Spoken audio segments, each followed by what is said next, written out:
बताओ कितना हम चुरा चुरा के 50 रुपए रख के छेना मंगौनी है 100 ग्राम। ओही में सोचनी है कि सब कोई खाए, चूल्हा पे मर मर के इतना तीता हम सब्जी बने चटक आ नसीबो ना तनी भइल जाला कि तनियो ने रसो मिली हमरा के। घर में इतना चटनी आदमी बाटे, इतना चटनी आदमी के खाली अपना पेट के आगे ना केहू के पेट लौकते नहीं खे कि हां केहू और खाए कि ना खाई। का घर में बनैबू हो कुछ भी बनाओ तो चटक मटक त आटते नहीं खे। पता नहीं घर में इतना काहे चटोरी आदमी हो गइल बाटे कि दूसरा के खाए पे देखते नहीं, खाली आपन खाए पे आदमी देखत बाटे। आज के बाद ना घर में कुछ बनैबे ना करम। उल टूट गई भाई हो। का करतन दीदी? का करतनी बैठले ना बानी और का करतनी? बड़ी जोड़ के भूख लागल बा, सोचनी है कि का खाई। और जब भूख लाग जाला ना जोड़ के तब बनाऊ के मन ना करेला। ई ना कि रवा खइनी तो तनी हमरो खातिर रखे के चाहिए कि तनी ओकरो के रख दे तनी ओकर रास्ता भी हमरा चूसे के नाम मिलल। इतना मेहनत से इतना मरचा इतना धनिया पीस पीस के बनैनी हां तो घर में कि खइलो सके। जोन छोटकी बड़ी ना इतना जीव के चटोरी बड़ी लगता कि नैहर में कुछ खइबे ना कैली है। ऐसा ना देख लिए त जे देख केसर देख पगलावत है। ओकरा में त हमर मन हो जागिल बा। पता न काहे इतना चाटत है नमकीन ह ई दली दली अच्छा ना कि ना है तो मर्द लिया के दे हो इतना चटनी भइल बिया तो हमनी के चीज में काहे चाटती है। एक दिन की रहो तब ना तो रोज के भाई रोज अब घर में भाई महाभारत होई चाहे कुछ भी हो जाए भाई सबके मुंह बटे सबके चिकन चिकन खाए के मन करेला होई कि ना होई त गांव वाले लोग कहियन फिर आपने सब कहियन कि चूल्हा अलगा कर लेली है लोग। हमरा गांव से मतलब नहीं थे घर में महाभारत होई उनका मर्द के खाली आ जाए तो ओकरे करी ठीक बा ना के ना करी तू टेंशन मत ल। जब तू खइबे ना करू हम खा तो अकेले पनीर के एक तसला का सब्जी खा गइलिया आलू भी इतना चिल्ले रहे तो दलित रही है तो दलित रही बाई नु माना तनी पनीर हम छोटे छोटे काट के डालने रही है लेकिन आलू ढेर डाल रही रसवा ऊपर मजा आवत है खाए में तब खूब खइलो ही सब बोली मुंह में पानी आ गइल को का आ गइल का बतिया तो कुछ बनैले बड़ू लो बोलो जाई खा ले काय मेरा नहीं देत का रा मेरा से बची तब ना केहू खाई कान के पैसा ना मिल गया। अरे काहे ना मिलत होई देखत है कैसे पनीर लेखा मुंह कइले बड़ खा के मन पनीर फूलल बड़न वो फूलले बड़ हां वो तो देख के अपना के ना कहलू ए जी देखी ए जो बात मत बढ़ाई हम सब कहत का भई बताबू तब नु जानो बात ई भइल बा कि हम कैसे कैसे पनीर के सब्जी बनाइनी है घर में। अच्छा। सारा के सारा रंग मेरा चट गइल बिया तसली में तनी से लागत के तसलिया माछ के रखल बा हेतना के उ चटोर होला जी हां कितना भी पेट के दलिदर ना होके के चाहिए हम नियो के खाई होता ना खाई पनीर त रौरा जाने में ए बड़ा सब कइले बा बाप रे इतना आग लागल ओकर पेट में इतना आग लागल बा कि बुझत नहीं हो त फलाना हो त ठेकाना हो त खियाई आदर लाग गइल बेटे। अरे खाई ना तू हो तो खाते काहे खाई दूसरा ना खाई खाली उहे खाई। हां वो बना हमने के तो मचियारी हमार दिमाग ऐसे ही करत हटे हमार तो का भूखे प्यासे पहले रोक बता ओए बुझा त खइले बाड़ू जाई ना ढेर अति मत करी ठीक पनीर लेखा लागत है देखी मजाक के मुंड में नहीं जा हमनी के अपना मेहरारू के बोलाई आकि घर में रहे में तरहस कायदा से बढ़िया से खास ना तो घर में महाभारत सब के बराबर अरे बराबर बाड़ू हो आना तो चूल्हा अलग हो जाई फिर खाली चैन से सुतल होइहन सुख के दम कहाँ के नींद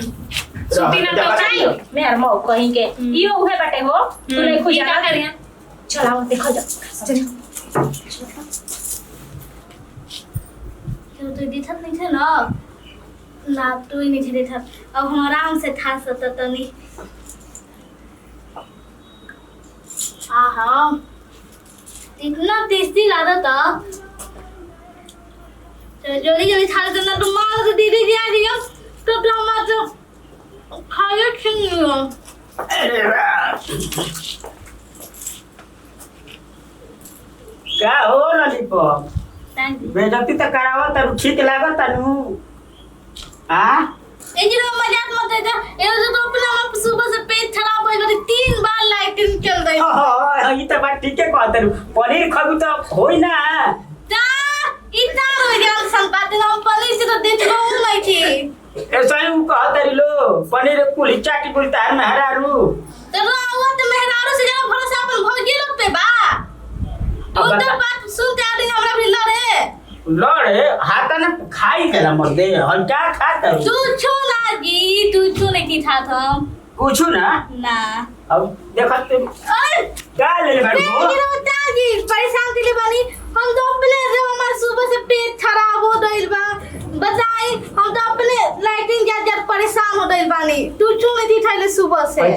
झाड़ू दिखावा तो अरे है चले जी चले जाओ खाना खिला दे तनी चले। अरे मरते है कुल पानी पड़ के एकदम गंदा हो जाता है। कितना झाड़ू बहाड़ू करा ना, लेकिन मतलब घर इतना ना गंदा हो जाता है। एगो महारानी के तो देखा ही के नहीं, खाली जब करा तो हम ही दोनों एकदम करम तो करम ना, तो वो तो महारानी के हाथ चुकल जाई चुप जाई करेंगे। पहले माई बाबू का सिखा के भेजले पड़न, खाली बियाह करके एकदम माथा पे को मलामत दे दिल पड़न। एको काम के नहीं खिली जी मन करता है कि गांव में निकलल मुश्किल हो गइल बा एकदम से। का हमरा घर में का चीज के दुख बा हो, सब चीज के सुख बा हमरा घर में। हमरा घर का चिकन चिकन केकरा खाए के मिली, तू ही बताओ। का भाई जी बतिया को साफ साफ कहम तब जेकरा घर से आज तक हमनी के नून मांगे नहीं खींचा गइल, उ मुर्गा मांग के खातिया, मछली मांग के खातिया। कादो के गई रहे का कह दे के आम के अचार बा हो, छोटकी वाले कहता नी आई रे करम। आज का कइले बिया का कही है बोले गिरौज के सब्जी मन बन रहे ठीक बा ना, जाके सोनू के घर मांग के खइले बिया।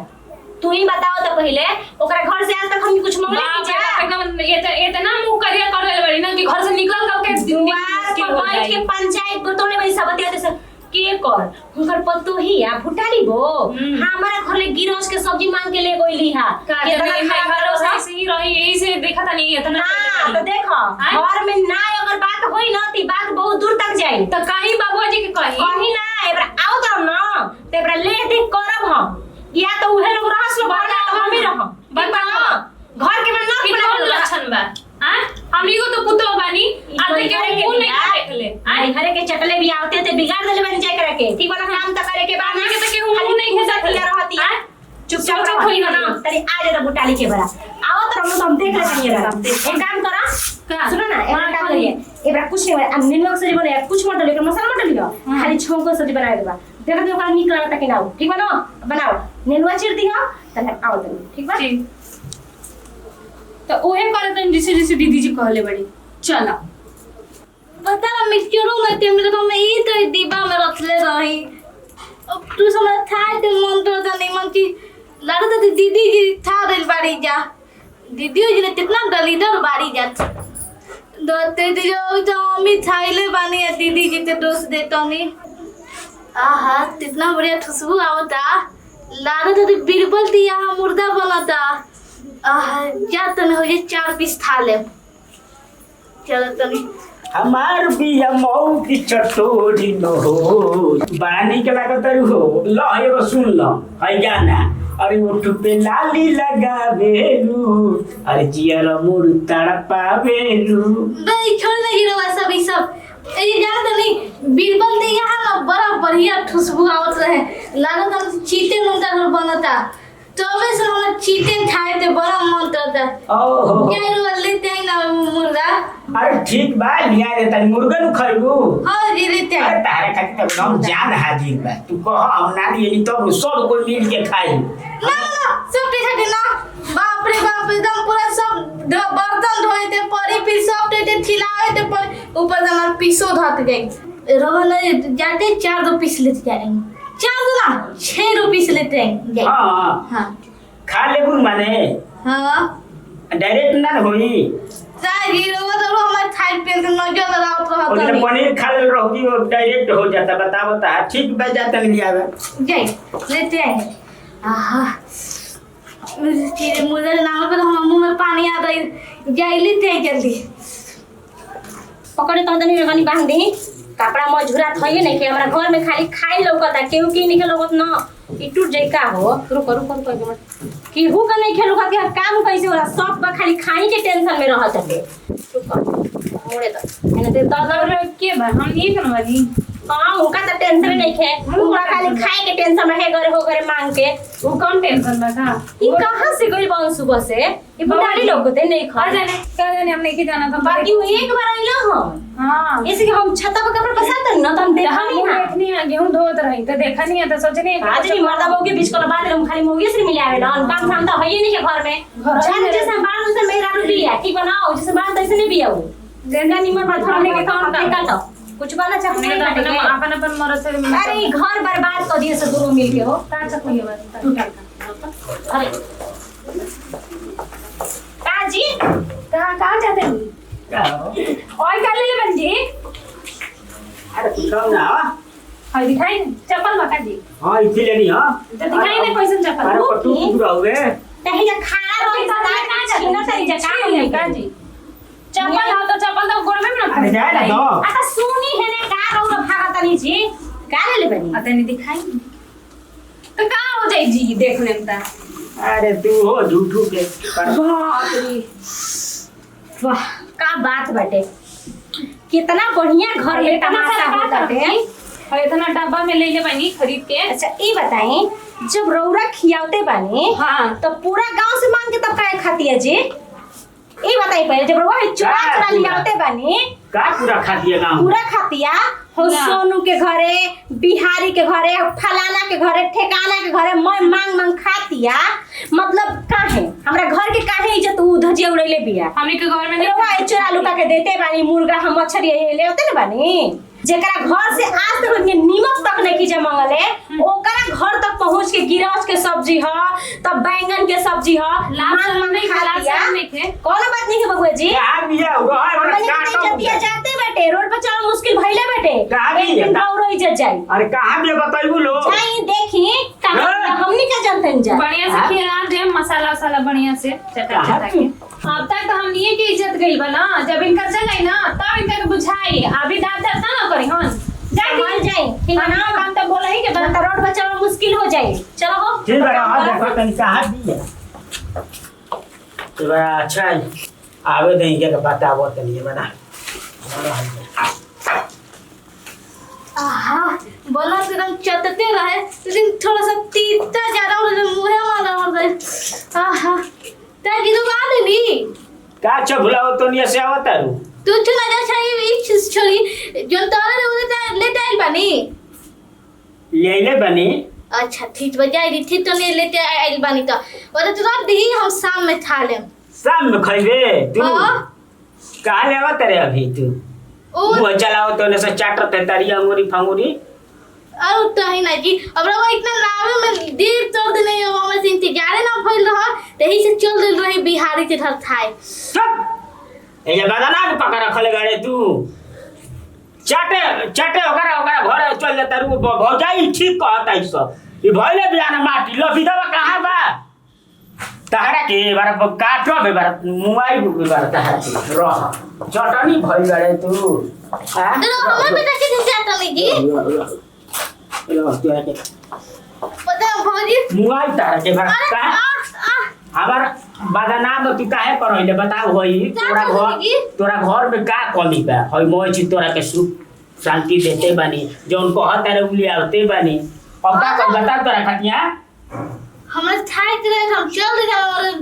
नीमन चीज थाई तो नीमन आज देब अभी तारा के ए जे बदनाम कर रखले बाड़ी कहां गइली बाड़ी लो हौ सब बदनाम है तारा के बार का छोड़ी ले बनी जी ई सही में हो दर्शन करके हां ए अब नौटंकी कहले बाड़ी घुमा राउरी गांव में हां चटनी बनबे हां छोड़ नहीं कटे काट दे पर्दनी जाई बोलो नहीं दे हम ना जाई हम तो ना जाई हम अपन जीव काट लेम लेकिन जीव के सवाल ले तो ही ना जाई आज के बाद हमारा सुनो नहीं सीत बाजी काट दे तारे मुआइए दे भैया आई वो भगवान का हो जब भतास मुर्गा ले नहीं रहे तो उनका घर मुर्गा का कमरे गले के सवाल करी सवाल जी ये साका बारी दे और भी फिर मुर्गा खा के आओ तू ज्यादा जी भाई बेटे लाज शर्म धो के दी गई बड़ी फिर वो मुझे डालते और बाप तो भाई लो भाई सुनो ता का होई कोई गांव के बताओ हम तो ही ना आई जाई चढ़ावा माथा पे तना की हो ना हम का चोरा के आला नहीं कइला हवा पीछे हो गइल बा पहले आओ बदनाम फिर मुर्गा टांगरी चबा के हमने हमने हाथ के जीभ हमने भइले जीभ हाथ के के ना। जीभिया कंट्रोल में कर ना तो जीभिया खिंचा जी तोहार नहीं की बोला तो मत समझा कि एक छोट गोदी तो छोट गोदी का रह बात सुना लाजे हाथ नहीं के घर तारा मरद से ना करे ठीक बा ना देव दीदी हमारा दिन का गाँव खानी है, ही ना जाई एकरा ले कह देलो बढ़िया से रहे के ना तो हम जोन अब घर जानते बड़ दिमागी आई राउंड में राउंड जब बस में नहीं दूसरे के बस में होई तू नहीं तू कह सकत तू नहीं तू घर रह जानत अच्छा तू कहे के बा जब मेरा मरद से तिराते नहीं तो हमनी से काट रहे जी हमने के तो गोतिया बाड़ी देखी जा रोज के बात बता देते नहीं घर में रहे के बा त शांति से रह लो, ना देख के बाहर भी तो लेके चल जियो जे चाटत रही थी ना। हमरो इजा इज्जत बाटे के घर ले मांगे ना जानी। हतरा सुंदर भगवान हमके घर द्वार देले बन। सुन ले नु आज हम सुन ले उठ बैठे जा के कर वैसे 3 बजे दी तो लेता नहीं उसे बैठ चटनी भाई बाड़ी जी भी चटनी मारा तुम्हारी जी एक है पूछी कि जो घर बन तुम खाई ना। ए सुनो जो घर बनी वे खाए के बतरा ओना सोने ए इति कल अब ना आज के बाद ना दीबे कहीं ना जी तो बना जाई। ठीक बानू हां अब चला तनी जाते नहीं हो जाई ले हंडा से भैंस तब जाए जा घर में बर्तन मांजो आ बर्तन मांज के तब खाइया। खानो तोहरे बनाए के भाई ठीक बा ना। छोट घर में राज करती है, दूध गोतनी बढ़ रहा है कि घर के नौकर भइल बड़ी सन। चलो हो कदर आज कुछ बोल काम दिया कर जा ना चल चालू कर चल जाए तो सुधर जी लेके बुद्धि बा अभी उतर के चलो साफ से एकदम बर्तन धोई